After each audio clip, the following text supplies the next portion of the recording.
Hello students, ಎಲ್ಲರೂ ಹೇಗಿದ್ದೀರಾ? ಎಲ್ಲರೂ ಚೆನ್ನಾಗಿದ್ದೀರಾ? ಚೆನ್ನಾಗಿ ಓದ್ಕೋತಿದ್ದೀರಾ ಅಂತ ಹೇಳ್ಕೊತೀನಿ.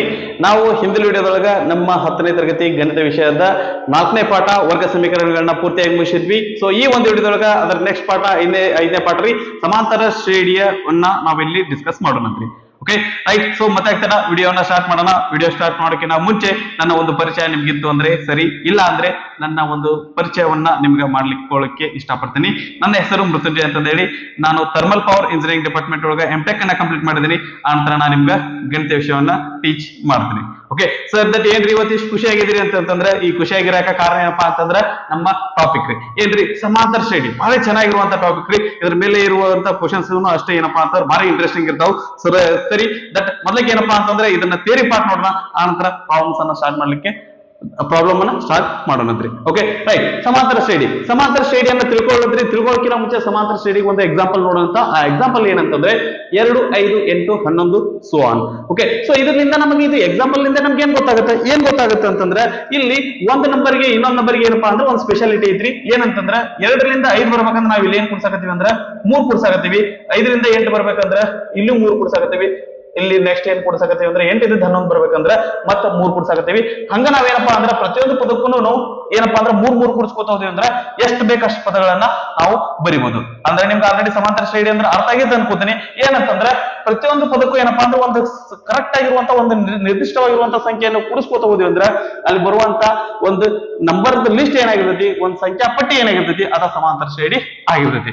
ಹಂಗಂದ್ರ ಅದ್ರ ಡೆಫಿನೇಷನ್ ಹೇಳ್ರಿ ಅಂತಂದ್ರೆ ಹೇಳ್ಬೋದ್ರಿ. ಏನಂತಂದ್ರೆ ಮೊದಲನೇ ಪದವನ್ನ ಹೊರತುಪಡಿಸಿ ಈ ಒಂದು ಪದ ಅಲ್ರಿ, ಈ ಪದ ಬಿಟ್ಟು ನಾವೇನ್ ಮಾಡ್ತೀವಿ ಅಂತಂದ್ರ ಹೊರತುಪಡಿಸಿ ಪ್ರತಿಯೊಂದು ಪದವನ್ನು ಪಡೆಯಲು ಅದರ ಹಿಂದಿನ ಪದಕ್ಕೆ ಒಂದು ನಿರ್ದಿಷ್ಟ ಸಂಖ್ಯೆಯನ್ನು ಕೂಡಿಸುವುದರಿಂದ ಪಡೆಯುವ ಸಂಖ್ಯಾ ಪಟ್ಟಿಯನ್ನ ನಾವೇಂತ ಕರಿತೀವಿ ಅಂತಂದ್ರ ಸಮಾಂತರ ಶ್ರೇಣಿ ಅಂತ ಕರಿತೀವಿ. ಓಕೆ, ಇದನ್ನ ಬಿಟ್ಬಿಡ್ರಿ. ಉಳಿದ ಪದಗಳನ್ನ ಬರ್ಬೇಕಂದ್ರ ಅದ್ರ ಹಿಂದಿನ ಪದಕ್ಕೆ ನಾವ್ ಇಲ್ಲಿ ಏನ್ ಮಾಡಕತ್ತೀವಿ ಅಂದ್ರ 3 ಏನಪ್ಪಾ ಅಂದ್ರ ಕೂಡಿಸ್ಕೊತ ಹೋಗಕತ್ತೀವಿ. ಇಲ್ಲಿ ನಮ್ಗೊಂದು ಸಂಖ್ಯಾ ಪಟ್ಟಿ ಬರಾಕತ್ತಿ. ಈ ಸಂಖ್ಯಾ ಪಟ್ಟಿಗೆ ಏನಂತ ಕರಿತಾರ ಅಂದ್ರ ಸಮಾಂತರ ಶ್ರೇಣಿ ಅಂತ ಕರೀತಾರ. ಆಗ್ಬೋದಾ? ರೈಟ್. ಆ ನಂತರ ಇಲ್ಲಿ ನಿರ್ದಿಷ್ಟ ಸಂಖ್ಯೆಯನ್ನ ಕೂಡಿಸ್ತೇವಲ್ಲ, ಆ ಒಂದು ನಿರ್ದಿಷ್ಟ ಸಂಖ್ಯೆಗೆ ನಾವ್ ಏನಂತ ಕರಿತೀವಿ ಅಂತಂದ್ರೆ ಸಾಮಾನ್ಯ ವ್ಯತ್ಯಾಸ ಅಂತ ಕರಿತೀವಿ. ಓಕೆ, ಈ ಸಾಮಾನ್ಯ ವ್ಯತ್ಯಾಸ ಇದಕ್ಕೇನಪ್ಪಾ ಅಂದ್ರೆ ಸಾಮಾನ್ಯ ವ್ಯತ್ಯಾಸ ಅಂತ ಕರಿತೀವಿ. ಇಲ್ಲಿ ನಾವು 2 ಶಬ್ದಗಳನ್ನ ಬಳಸಾಕತ್ತೀವಿ. ಒಂದೇದ್ದು ಮೊದಲ ಪದ, ಇನ್ನೊಂದು ಸಾಮಾನ್ಯ ವ್ಯತ್ಯಾಸ. ಆ ಮೊದಲ ಪದವನ್ನ ನಾವು ಎ ಅಂತ ಗುರುತಿಸ್ತೀವಿ. ಆ ನಂತರ ಆ ಸಾಮಾನ್ಯ ವ್ಯತ್ಯಾಸವನ್ನ ಏನಂತ ಗುರುತಿಸ್ತೀವಿ ಅಂತಂದ್ರೆ ಬಿ ಅಂತ ಗುರುತಿಸ್ತೀವಿ. ಓಕೆ, ಈ ಸಾಮಾನ್ಯ ವ್ಯತ್ಯಾಸ ಏನಾಗಿರ್ತದಲ್ರಿ, ಈ ಸಾಮಾನ್ಯ ವ್ಯತ್ಯಾಸ ಒಂದು ಪೂರ್ಣಾಂಕವಾಗಿರ್ತೈತಿ. ಅದು ಧನ ಪೂರ್ಣಾಂಕ ಆದ್ರೂ ಆಗಿರ್ಬೋದು, ಋಣ ಪೂರ್ಣಾಂಕ ಆಗಿರ್ಬೋದು, ಅಥವಾ ಧನ ಮತ್ತು ಋಣ ಅರ್ಲಾರ್ದ ಶೂನ್ಯನೋ ಏನಂತಂದ್ರ ಆಗಿರ್ಬೋದು. ಒಂದ್ ವೇಳೆ ಅದು ಧನ ಪೂರ್ಣಾಂಕ ಆಗಿತ್ತಂದ್ರ ಆ ಸಮಾಂತರ ಶ್ರೇಣಿ ಏರಿಕೆ ಕ್ರಮದೊಳಗಿರ್ತೈತಿ. ಒಂದ್ ವೇಳೆ ಋಣ ಪೂರ್ಣಾಂಕ ಆಗಿತ್ತಂದ್ರ ಆ ಸಮಾಂತರ ಶ್ರೇಣಿ ಇಳಿಕೆ ಕ್ರಮದೊಳಗಿರ್ತೈತಿ. ಆ ನಂತರ ಒಂದ್ ವೇಳೆ 0 ಆಗಿತ್ತಂದ್ರ ಎಲ್ಲಾ ಪದಗಳು ಏನಾಗಿರ್ತಾವ ಅಂದ್ರ ಸಮ ಇರ್ತಾವ. ಓಕೆ, 2 2 2 2 3 3 3 3 -4 -4 ಈ ರೀತಿ ಇತ್ತಂದ್ರ ಅಲ್ಲಿ ಸಮಾಂತರ ಶ್ರೇಣಿಯ ಸಾಮಾನ್ಯ ವ್ಯತ್ಯಾಸ 0 ಆಗಿರ್ತೈತಿ. ಸರಿನಾ? ರೈಟ್. ಒಂದು ವೇಳೆ ಇಲ್ಲಿ ಒಂದು ಸಮಾಂತರ ಶ್ರೇಣಿಯನ್ನ ನಾವು ಈ ರೀತಿಯಾಗಿ ಇತ್ತಪ್ಪ ಅಂತಂದ್ರೆ ಯಾವ ರೀತಿ? A1 A2 A3 A4 A5 up to so on AN -1 AN ಈ ರೀತಿ ಏನಪ್ಪಾ ಅಂತಂದ್ರೆ ನಮಗ ಒಂದು ಸಮಾಂತರ ಶ್ರೇಣಿ ಇತ್ತಂದ್ರ ಅಲ್ಲಿ ನಾವು ಸಾಮಾನ್ಯ ವ್ಯತ್ಯಾಸ ಕಂಡುಹಿಡಿಬೇಕಂದ್ರೆ ಯಾವ ರೀತಿ ಕಂಡುಹಿಡಿತೀವಿ ಅಂತಂದ್ರೆ ಒಂದು ಪದದೊಳಗ ಅದ್ರ ಹಿಂದಿನ ಪದವನ್ನ ಕಳೆದಿವಿ ಅಂದ್ರ ನಮಗ್ ಸಾಮಾನ್ಯ ವ್ಯತ್ಯಾಸ ಸಿಗ್ತತಿ. A2 A1 ಮಾಡಿದ್ವಿ ಅಂತಂದ್ರ ನಮಗ ಇಲ್ಲಿ ಸಾಮಾನ್ಯ ವ್ಯತ್ಯಾಸ D ಸಿಗ್ತತಿ. ಆ ನಂತರ A3 ಒಳಗ ಅದ್ರ ಹಿಂದಿನ ಪದ A2 ಅನ್ನ ಕಳೆದಿವಿ ಅಂತಂದ್ರ ನಮಗ ಸಾಮಾನ್ಯ ವ್ಯತ್ಯಾಸ D ಸಿಗ್ತತಿ. AN ಒಳಗ ಅದ್ರ ಹಿಂದಿನ ಪದ AN -1 ಅನ್ನ ಕಳೆದಿವಿ ಅಂತಂದ್ರ ನಮಗ ಸಾಮಾನ್ಯ ವ್ಯತ್ಯಾಸ D ಸಿಗ್ತತಿ. ಈ ಸಾಮಾನ್ಯ ವ್ಯತ್ಯಾಸ ಸ್ಪೆಷಾಲಿಟಿ ಏನಪ್ಪಾ ಅಂತಂದ್ರ ಎಲ್ಲಾ ಕಡೆನೂ ಏನಪ್ಪಾ ಅಂದ್ರೆ ಈ ಸಾಮಾನ್ಯ ವ್ಯತ್ಯಾಸ ಸೇಮ್ ಬರ್ತೈತಿ. ಸೇಮ್ ಬಂದ್ರೇನೆ ಅದು ಸಮಾಂತರ ಶ್ರೇಣಿ. ಒಂದ್ ವೇಳೆ ಎಲ್ಲಾ ಕಡೆ ಸೇಮ್ ಇರ್ಲಿಲ್ಲ, ಅದು ಸಾಮಾನ್ಯವಾಗಿದ್ದಿಲ್ಲ, ಅದು ಒಂದೇ ಆಗಿರ್ಲಿಲ್ಲ ಅಂತಂದ್ರ ಅದು ಸಮಾಂತರ ಶ್ರೇಣಿ ಅಲ್ಲ. ಉದಾಹರಣೆಗೆ ನಾವು ಮೊದಲೇ ನೋಡಿದ್ವಿ ಅಂತಂದ್ರ ಇಲ್ಲಿ ನಮ್ಗೆಲ್ಲಾನು ಏನಪ್ಪಾ ಅಂತಂದ್ರ ಒಂದು ಸಂಖ್ಯೆ ಒಳಗ ಇನ್ನೊಂದು ಸಂಖ್ಯೆ ಕಳೆದ್ರ ಏನ್ ಬರಾಕತೈತಿ ಅಂದ್ರ 3 ಬರಾಕತೈತಿ. ಸೊ ಪ್ರತಿಯೊಂದು ಕಡೆನೂ ಏನಪ್ಪಾ ಅಂದ್ರ ಸಾಮಾನ್ಯ ವ್ಯತ್ಯಾಸ ಸೇಮ್ ಇತ್ತಂದ್ರ ಅದು ಸಮಾಂತರ ಶ್ರೇಣಿ ಆಗಿರ್ತೈತಿ. ಇಲ್ಲಾಂದ್ರ ಅದು ಸಮಾಂತರ ಶ್ರೇಣಿ ಆಗಿರುವುದಿಲ್ಲ. ರೈಟ್. ಆ ನಂತರ ಒಂದು ಸಮಾಂತರ ಶ್ರೇಣಿಯ ಸಾಮಾನ್ಯ ರೂಪ ಹೇಳ್ರಿ. ನಾವು ಅದನ್ನ ಬಳಸಿದ್ವಿ ಅಂತಂದ್ರ ಯಾವ ಸಮಾಂತರ ಶ್ರೇಣಿಯನ್ನು ಸಹಿತ ನಮಗೆ ಬರೆಯಾಕ ಬರ್ತಿರ್ಬೇಕು. ಸೊ ಅಂತಹದ್ದು ಒಂದು ಸಮಾಂತರ ಶ್ರೇಣಿಯ ಸಾಮಾನ್ಯ ರೂಪ ಏನಾಗಿರ್ತೈತಿ ಅಂದ್ರ A + D A + 2D A + 3D A + 4D A + 5D ಹಂಗ ನಾವೇನಪ್ಪಾ ಅಂದ್ರ ಬರ್ಕೋತ ಹೋಗ್ಬೋದು. ಎಷ್ಟು ಬರಿಬಹುದ್ರಿ? ಎಷ್ಟು ಅಂತಂದ್ರ ಅವ್ರು ಎಷ್ಟು ಕೇಳ್ತಾರ ಅಷ್ಟು ಬರಿಬಹುದು. ಆ ನಂತರ ಈ ಸಮಾಂತರ ಶ್ರೇಣಿ ಒಳಗೆ ಎರಡು ರೀತಿಯಾದಂತಹ ಸಮಾಂತರ ಶ್ರೇಣಿಗಳು ಬರ್ತಾವು.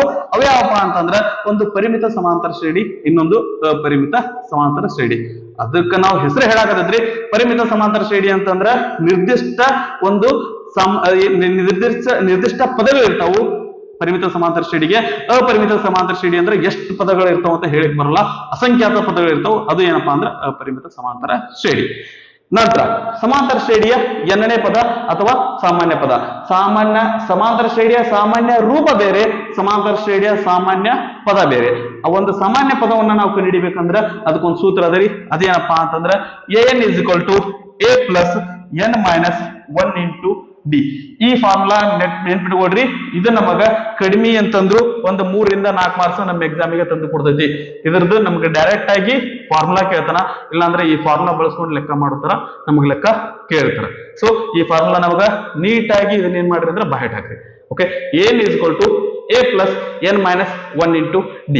ಓಕೆ, ಅದಾದ ನಂತರ ಇಲ್ಲಿ ಒಂದು ಎಕ್ಸಾಂಪಲ್ ಬರ್ದಿಲ್ರಿ. ಯಾಕೆ ಬರ್ದಿವಿ ಅಂತಂದ್ರ ನಮಗ ಇಲ್ಲಿ ಇವೆರಡರ ಬಗ್ಗೆ ಸಮಸ್ಯೆ ಇಲ್ಲ ರೀ. ಯಾವೆರಡರ ಬಗ್ಗೆ? ಎ ಬಗ್ಗೆ ಮತ್ತೆ ಡಿ ಬಗ್ಗೆ ಸಮಸ್ಯೆ ಇಲ್ಲ. ಎ ಅಂದ್ರೆ ಮೊದಲನೇ ಪದ, ಡಿ ಅಂದ್ರೆ ಸಾಮಾನ್ಯ ವ್ಯತ್ಯಾಸ. ಆದ್ರೆ ನಮಗೆ ಸಮಸ್ಯೆ ಬರೋದು ಏನಪ್ಪಾ ಅಂದ್ರೆ an ಮತ್ತು n ಗಳ ಬಗ್ಗೆ ನಮಗೇನಪ್ಪಾ ಅಂದ್ರೆ ಸಮಸ್ಯೆ ಬರ್ತದೆ. ಏನ್ ಸಮಸ್ಯೆ ಅಂತಂದ್ರೆ ಅವೆರಡು ಏನಪ್ಪಾ ಅಂದ್ರೆ 100ಕ್ಕೆ 90ರಷ್ಟು ಹುಡುಗರು ಏನಪ್ಪಾ ಅಂದ್ರೆ ಇವೆರಡರ ನಡುವೆ ಕನ್ಫ್ಯೂಷನ್ ಮಾಡ್ಕೋತಾರ. ಈ ಸಮಾಂತರ ಶ್ರೇಣಿ ನಮಗೆ ಡಿಫಿಕಲ್ಟ್ ಆಗದೆ ಏನ್ ಮತ್ತು ಎನ್ ಕನ್ಫ್ಯೂಷನ್ ಇಂದ. ಇದ್ರ ನಮ್ಗೆ ಕ್ಲಾರಿಟಿ ಸಿಕ್ತಪ್ಪ ಅಂದ್ರ ನಮ್ಮ ಸಮಾಂತರ ಶ್ರೇಣಿ ಮೂರಾಗೇನೆ. ಓಕೆ, ಹಾಗಂದ್ರೆ ಏನ್ರಿ? ಹಾಗಂದ್ರೆ ಏನಂತಂದ್ರೆ ನಾನು ನಿಮ್ಗೊಂದು ಎಕ್ಸಾಂಪಲ್ ಹೇಳ್ತೀನಿ ಇಲ್ಲಿ. ಓಕೆ, ಇಲ್ಲಿ 29 ಎಷ್ಟನೇ ಪದ? 1 2 3 4 5 6 ಅಂದ್ರೆ 6ನೆಯ ಪದ 29. ಈ 6 ಅನ್ನೋದು ಏನಪ್ಪಾ ಅಂತಂದ್ರೆ n = 6, r = 29. ಓಕೆ, ಸೊ ಇಲ್ಲಿರುವಂತವೆಲ್ಲವೂ ಏನಪ್ಪಾ ಅಂತಂದ್ರೆ ಪದಗಳು a1 a2 a3 a4 a5 a6 ಈ ರೀತಿ ಏನಂತಂದ್ರೆ ಪದಗಳು. ಆ ನಂತರ ಇಲ್ಲಿ ಕೆಳಗಡೆ 1 2 3 4 ಏನ್ ಬರ್ತಾವಲ್ರಿ, ಅವು ಏನಪ್ಪಾ ಅಂತಂದ್ರ ಅದು ಎಷ್ಟನೇ ಪದ ಅನ್ನೋದನ್ನ ಹೇಳ್ತೈತಿ. ಇಲ್ಲಿ an ಅನ್ನೋದು ಇಲ್ಲಿ ನಮಗ an ಅನ್ನೋದು ಒಂದು ಇದೇನಪ್ಪಾ ಅಂತಂದ್ರ ಒಂದು ಪದವನ್ನ ಏನ್ ಮಾಡ್ತೈತಿ ಅಂತಂದ್ರ ಏನಂತಂದ್ರೆ ಗುರುತಿಸ್ತೈತಿ. ಆ ನಂತರ ಎನ್ ಅನ್ನೋದು ಎಷ್ಟನೇ ಪದ ಅನ್ನೋದನ್ನ ಹೇಳ್ತೈತಿ. ಓಕೆ ಏನ್ರಿ, ಎನ್ ಅನ್ನೋದು ಒಂದು ಪದವನ್ನ ಗುರುತಿಸಿದ್ರೆ ಎನ್ ಅನ್ನೋದು ಏನ್ ಮಾಡ್ತೈತಿ ಅಂತಂದ್ರೆ ಅದು ಎಷ್ಟನೇ ಪದ ಅನ್ನೋದನ್ನ ಹೇಳ್ತೈತಿ. ಇದನ್ನ ನಾವು ಅರ್ಥ ಮಾಡ್ಕೊಂಡ್ರೆ ನಮ್ಮ ಸಮಾಂತರ ಶ್ರೇಣಿ ಪಾಠ ಆಲ್ಮೋಸ್ಟ್ ಮುಗಿದಾಗೆ. ಸರಿನಾ? ರೈಟ್. ಓಕೆ, ಇದ್ರ ನಂತರ ನಮ್ಗೆ ಇನ್ನೊಂದು ಸೂತ್ರಗಳದಾವ್ರಿ. ಅವು ಯಾವಪ್ಪ ಅಂತಂದ್ರ ಸಮಾಂತರ ಶ್ರೇಣಿಯ ಮೊದಲ n ಪದಗಳ ಮೊತ್ತ. ಇದು ನಮಗ 3 ಮಾರ್ಕ್ಸ್ 4 ಮಾರ್ಕ್ಸ್ 5 ಮಾರ್ಕ್ಸ್ ಏನ್ ಲೆಕ್ಕಗಳು ಬರ್ತಾವಲ್ಲ ಅಲ್ಲಿ ನಮ್ಗೆ ಇದು ಸಹಾಯಕ ಬರ್ತೈತಿ. ಸೊ ಸೂತ್ರ ಏನಪ್ಪಾ ಅಂತಂದ್ರ 2 ಸೂತ್ರಗಳದಾವ್. ಅವು ಯಾವ ಅಂತಂದ್ರ Sn = n/2 2a + n - 1 × d.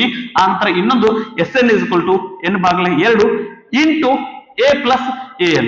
ಮೊದಲ ಪದ ಹಾಗೂ nನೇ ಪದ ಅಥವಾ ಕೊನೆಯ ಪದ ಅಂತ ಕರೀತಾರೆ. ಒಂದಿಷ್ಟು ಇದ್ರ ಕಡೆ ಏನಪ್ಪಾ ಅಂದ್ರೆ a + l ಅಂತಾನು ಏನಪ್ಪಾ ಅಂದ್ರೆ ಈ ಸೂತ್ರವನ್ನ ಬಳಸ್ತಾರ. ಈ ಸೂತ್ರ ಎರಡು ಬೇರೆ ಬೇರೆ ಅಲ್ರಿ, ಇವೆರಡು ಒಂದೇ. ಏನ್ ಅಂತಾದ್ರೂ ಬಳಸಬಹುದು, ಎಲ್ ಅಂತಾದ್ರೂ ಬಳಸಬಹುದು. ಸೊ ನೆನ್ಪಿಟ್ಕೊಳ್ಳಕ್ಕೆ ಅಂತ ಕಷ್ಟದೇನೆಲ್ಲ ರೀ, ಈಸಿ ಅದ. ಇಲ್ಲಿ ಏನ್ ಅಂದ್ರೆ a + n - 1 × d ಅದ. ಇಲ್ಲಿ Sn ಅಂದ್ರೆ n/2 × 2a + n - 1 × d ಅದ. ಇಷ್ಟೇ ವ್ಯತ್ಯಾಸ, ಅದು ಬಿಟ್ರೆ ಅಂತ ವ್ಯತ್ಯಾಸ ಏನಿಲ್ಲ ರೀ. Okay, right. ಇಲ್ಲಿ Sn ಅಂದ್ರ n ಪದಗಳ ಮೊತ್ತ ಅನ್ನೋದನ್ನ ಹೇಳ್ತೈತಿ. ಓಕೆ, ಆ ನಂತರ ನಮಗ 1 ಮಾರ್ಕ್ಸ್ ಗೆ ಅಬ್ಜೆಕ್ಟಿವ್ ಟೈಪ್ ಗೆ ಈ ರೀತಿಯಾದಂತ ಪ್ರಶ್ನೆಗಳು ಬರ್ಬೋದು. ಏನಂತಂದ್ರ ಮೊದಲ n ಸ್ವಾಭಾವಿಕ ಸಂಖ್ಯೆಗಳ ಮೊತ್ತ ಅಂತಂದ್ರೆ Sn = n × n + 1/2 ಇರ್ತೈತಿ. ಆ ನಂತರ ಮೊದಲ n ಸಮಸಂಖ್ಯೆಗಳ ಮೊತ್ತ ಅಂತಂದ್ರೆ Sn = n × n + 1. ಇವನ್ನ ನೆನ್ಪಿಟ್ಕೊಳ್ಳಾರ್ದ ಬೇರೆ ಆಪ್ಷನ್ ಇಲ್ಲ. ಓಕೆ, ನಂತರ ಮೊದಲ n ಬೆಸ ಸಂಖ್ಯೆಗಳ ಮೊತ್ತ ಅಂತಂದ್ರೆ n² ಇರ್ತೈತಿ. ಆ ನಂತರ ಇದು ಒಂದು ಫಾರ್ಮುಲಾ ಅಗದಿ ಕಡಿಮೆ ಬಳಕೆ ಆಗತ್ರಿ. ಆದ್ರ ಇದು ಎಲ್ಲಿ ಬರ್ತೈತಿ ಯಾವಾಗ ಬರ್ತೈತಿ ಅಂತ ಹೇಳಕ್ ಬರಲ್ಲ. ಏನ್ರಿ, nನೇ ಪದ n = ಏನಾಗಿರ್ತೈತಿ ಅಂತಂದ್ರ n ಪದಗಳ ಮೊತ್ತ ಮೈನಸ್ n - 1 ಪದಗಳ ಮೊತ್ತಕ್ಕೆ ಏನಾಗಿರ್ತೈತಿ ಅಂದ್ರ ಸಮವಾಗಿರ್ತೈತಿ. ಅಂದ್ರೆ n = Sn - 1 ಆಗಿರ್ತೈತಿ. ರೈಟ್. ಸೊ ಆ ನಂತರ ಈಗ ಎ ಬಿ ಮತ್ತು ಸಿ ಅಂತಂದ್ರೆ 3 ಏನಪ್ಪಾ ಅಂತಂದ್ರ ಪದಗಳು ಅವೇನಂದ್ರ ಸಮಾಂತರ ಶ್ರೇಣಿ ಒಳಗಿದ್ವು ಅಂತಂದ್ರ ಅದ್ರ ಮಧ್ಯದ ಪದ ಏನಾಗಿರ್ತೈತಿ ಅಂತಂದ್ರ ಮೊದಲ ಮತ್ತು 3ನೇ ಪದಗಳ ಸರಾಸರಿ ಆಗಿರ್ತೈತಿ. ಅಥವಾ b = a + c / ಕಟ್ಟು ಆಗಿರ್ತೈತಿ. ಇದಕ್ಕೊಂದು ಇನ್ನೊಂದು ಹೆಸರು ಇದೆ, ಅದಕ್ಕೆ ಏನಂತ ಕರೀತಾರ ಅಂತಂದ್ರ ಸಮಾಂತರ ಮಾಧ್ಯ ಅಂತ ಕರೀತಾರೆ. ಇದಕ್ಕೆ ಏನಂತ ಕರೀತಾರ ಅಂತಂದ್ರ ಸಮಾಂತರ ಮಾಧ್ಯ ಅಂತ ಕರೀತಾರೆ. ಓಕೆ, ಇದನ್ನ ಕೇಳುವಂತ ಸಾಧ್ಯತೆ ಬಹಳ ಕಡಿಮೆ ಐತ್ರಿ. ಓಕೆನಾ, ರೈಟ್. ಆದ್ರೆ ಇದು ನಮಗೆ ಇದು ಬಳಕೆಗೆ ಬರ್ತೈತಿ. ಓಕೆ, ಸಮಾಂತರ ಮಾಧ್ಯ ಅನ್ನುವಂತ ಪದ ಬಳಸಲಿಕ್ಕಿಲ್ಲ, ಆದ್ರೆ ಇದೇ ಸೂತ್ರ ನಮ್ಗೆ ಏನಪ್ಪಾ ಅಂದ್ರೆ ಲೆಕ್ಕ ಮಾಡ್ಲಿಕ್ಕೆ ಸಹಾಯಕ ಬರ್ತೈತಿ. ಓಕೆನಾ, ಇದಿಷ್ಟು ನಮ್ಮ ಸಮಾಂತರ ಶ್ರೇಣಿಯ ಬಗ್ಗೆ ಆಗಿತ್ತು. ಇದನ್ನ ಪಾಸ್ ಮಾಡ್ಕೊಂಡು ಕಾಪಿ ಮಾಡ್ಕೊಡ್ರಿ, ಮುಂದ ಲೆಕ್ಕದ ಬಗ್ಗೆ ನೋಡೋಣಂತ. ಸಮಾಂತರ ಶ್ರೇಣಿ ಮೇಲೆ ನಮ್ಗೆ ಎಷ್ಟು ವಿಷಯಗಳು ಗೊತ್ತಿತ್ತು ಅಂತಂದ್ರೆ, ನಾವು ಯಾವುದೇ ರೀತಿಯಾದಂತಹ ಲೆಕ್ಕಗಳನ್ನು ಕೊಟ್ಟರು ಸಹಿತ ಸರಾಗವಾಗಿ ಮಾಡಬಹುದು. ಓಕೆ, ಸರಿ. ದಟ್ ನಾನು ಇಲ್ಲಿ ನಿಮ್ಗೆ ಎಕ್ಸ್ಪ್ಲೈನ್ ಮಾಡಿದ್ದು ಚೆನ್ನಾಗಿ ಅರ್ಥ ಆಗಿತ್ತು ಅಂದ್ರೆ ಸರಿ. ಇಲ್ಲ ಸರ್, ದಟ್ ನಮ್ಗೆ ಬಹಳಷ್ಟು ಡೌಟ್ಸ್ ಗಳಿದಾವು ಅಂತಂತಂದ್ರ ನೀವು ಕಮೆಂಟ್ ಸೆಕ್ಷನ್ ಅಲ್ಲಿ ಕಮೆಂಟ್ ಮಾಡ್ರಿ. ಸ್ವಲ್ಪ ಹೊತ್ತಿನೊಳಗ ನಿಮ್ಮ ಡೌಟ್ ಅನ್ನ ಕ್ಲಿಯರ್ ಮಾಡುವಂತಹ ಒಂದು ಪ್ರಯತ್ನವನ್ನ ನಾನು ಮಾಡಿರ್ತೇನೆ. ಓಕೆ, ಚೆನ್ನಾಗಿ ಓದ್ಕೊಡ್ರಿ. ಓದಿದ್ದೆಲ್ಲ ನಿಮ್ಗೆ ಚೆನ್ನಾಗಿ ಅರ್ಥ ಆಗ್ಲಿ, ನೆನಪುಳಿಲಿ. ಆ ನಂತರ ನಿಮ್ಮ ಭವಿಷ್ಯ ಉಜ್ವಲ ಆಗಿರ್ಲಿ ಅಂತ ಹೇಳ್ತಾ ಈ ಒಂದು ವಿಡಿಯೋನ ನಾನು ಇಲ್ಲಿಗೆ ಮುಗಿಸ್ತೇನೆ.